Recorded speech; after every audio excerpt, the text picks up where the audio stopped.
MTV news Kannada ವಾಹಿನಿಗೆ ಸ್ವಾಗತ. ಮುಖ್ಯಮಂತ್ರಿ ಸಿದ್ದರಾಮಯ್ಯ ಅವರು ಮಾಜಿ ಮುಖ್ಯಮಂತ್ರಿ ದಿವಂಗತ ದೇವರಾಜ ಅರಸು ಅವರ ದೀರ್ಘಕಾಲದ ಮುಖ್ಯಮಂತ್ರಿ ಅವಧಿಯ ದಾಖಲೆಯನ್ನ ಮುರಿದ ಹಿನ್ನೆಲೆ ಯಾದಗಿರಿ ನಗರದಲ್ಲಿ ಶುಕ್ರವಾರ ಸಿದ್ದರಾಮಯ್ಯ ಅವರ ಅಭಿಮಾನಿಗಳು ಭರ್ಜರಿ ಸಂಭ್ರಮಾಚರಣೆ ಮಾಡಿದ್ದಾರೆ. ಈ ಸಂದರ್ಭದಲ್ಲಿ ಸುಮಾರು 5,000 ಜನರಿಗೆ ಮಟನ್ ಊಟ ಬಡಿಸಲಾಗಿದೆ. ಔತಣಕೂಟಕ್ಕಾಗಿ 11 ಕುರಿಗಳ ಮಾಂಸ ಬಳಸಿ ಅಡುಗೆ ಮಾಡಲಾಗಿದ್ದು 3 ಕ್ವಿಂಟಲ್ ಅನ್ನ ಸಿದ್ಧಪಡಿಸಲಾಗಿತ್ತು.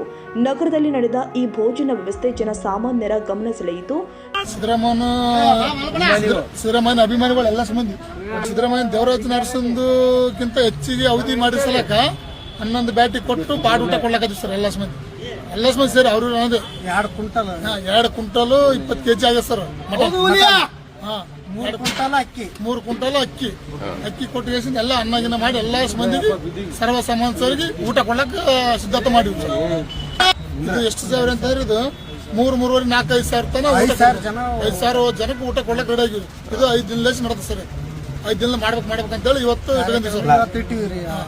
ಮಾಡಕತ್ತೀವಿ. ನಮಗ ಅವ್ರು ಹೆಲ್ಪ್ ಮಾಡ್ಬೇಕು.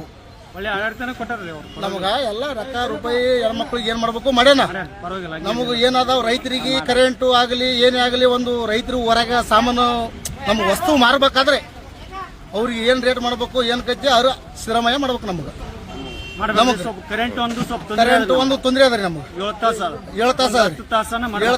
ನಮ್ಗ 10 ತಾಸನ ಮಾಡ್ಬೇಕು. ಒಂದ್ ಸರಿ ಏನ್ಬೇಕಂದ್ರಿ ಮಸಾಲಿ ಗೊಬ್ಬರ ರೇಟ್ ಜಾಸ್ತಿ ಆಗ್ಲಕತ್ತೀವ್ರಿ. ನಮ್ಮ ರೈತರ ಬಗ್ಗೆದಾಗ ನಮಗ್ ಏನ್ ಕಮ್ಮಿ ಮಾಡ್ಬೇಕು ಆತ ಮಾಡ್ಬೇಕು ತಿಳ್ಕೊಂಡು. ಅಂದ್ರೆ ಎಲ್ಲಾ ಸಮಾಜಕ್ಕಿದು.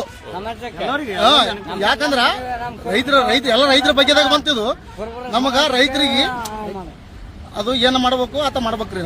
ಆದ್ರೆ ನಾವು ಎಲ್ಲ ಏನ್ ಬೆಂಬಲ ಮಾಡ್ಬೇಕಂತ ಮಾಡಕತ್ತೀವಿ. ನಾವು ಏನ್ ಮಾಡ್ಬೇಕು ಸಪೋರ್ಟ್ ಮಾಡಕತ್ತೀವಿ.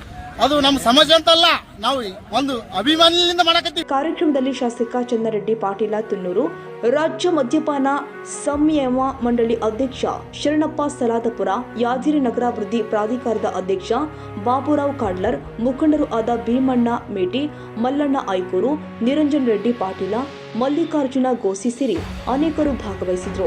ಸಂಭ್ರಮದ ಭಾಗವಾಗಿ ನಾಯಕರು ಕನಕದಾಸರ ಮೂರ್ತಿಗೆ ಮಾಲಾರ್ಪಣೆ ಮಾಡಿದ್ರು. ಬಳಿಕ ಮುಖ್ಯಮಂತ್ರಿ ಸಿದ್ದರಾಮಯ್ಯ ಅವರ ಭಾವಚಿತ್ರಕ್ಕೆ ಹಾಲಿನ ಅಭಿಷೇಕ ನೆರವೇರಿಸಿ ಗೌರವ ಸಲ್ಲಿಸಿದ್ರು. ಸಿದ್ದರಾಮಯ್ಯ ಅವರ ಆಡಳಿತ ಸಾಧನೆಯನ್ನ ಶ್ಲಾಘಿಸಿ ಮುಂದಿನ ದಿನದಲ್ಲಿ ರಾಜ್ಯದ ಅಭಿವೃದ್ಧಿಗೆ ಮತ್ತಷ್ಟು ಶಕ್ತಿ ದೊರಕಲಿ ಎಂಬ ಆಶಯವನ್ನ ಅಭಿಮಾನಿಗಳು ವ್ಯಕ್ತಪಡಿಸಿದ್ರು.